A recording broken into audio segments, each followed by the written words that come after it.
Hello friends, நம்ம இன்றைக்கி முருங்கைக்கீரை யூஸ் பண்ணி தான் சேமியா உப்புமா பண்ண போகிறோம். அதுவும் உதிரி உதிரியாக எப்படி பண்ணலான்னு பார்க்கலாம். அதுக்கு ஒரு கப் வந்துட்டு சேமியா, பச்சை மிளகாய், வெங்காயம், முருங்கைக்கீரை எடுத்து வச்சுருக்கேன். இப்போ ஒரு கடாயில் தேவையான அளவு எண்ணெய் சேர்த்துக்கலாம். எண்ணெய் சூடானதும் கொஞ்சமாக கடுகு சேர்த்துட்டு அது நல்லா பொரியட்டும்.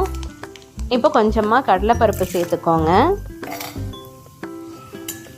கடலைப்பருப்பு எண்ணெயில் நல்லா வறுபடட்டும். கருவேப்பிலை சேர்த்துக்கலாம். அப்புறம் பச்சை மிளகாய், வெங்காயம் சேர்த்துட்டு இதை நல்லா நாம் வதக்கி விட்டுக்கலாம். மீடியம் ஃப்ளேம்லேயே நல்லா வதங்கட்டும்.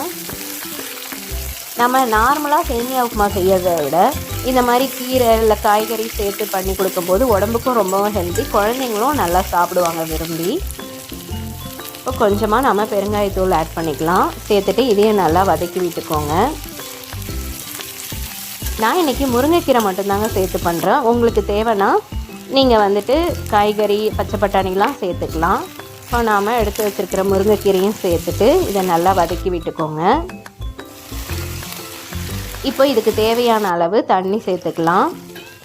ஒரு கப் சேமியாவுக்கு 1.5 கப் வந்துட்டு தண்ணி சேர்த்துருக்கேன். தேவையான அளவு உப்பு சேர்த்துக்கலாம்.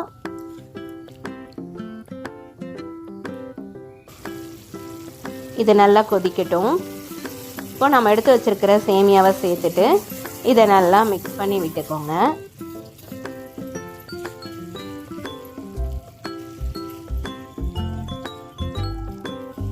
மீடியம் ஃப்ளேம்லேயே இருக்கட்டும்.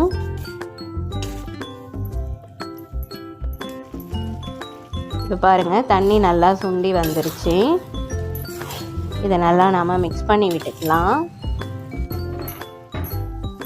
இப்போது கொத்தமல்லி தழை தூவி விட்டுக்கோங்க. இப்போ லோ ஃப்ளேம்லேயே வச்சுட்டு ஒரு மூடி போட்டு மூடிடலாம். ஒரு 5 நிமிஷம் அப்படியே இருக்கட்டும்.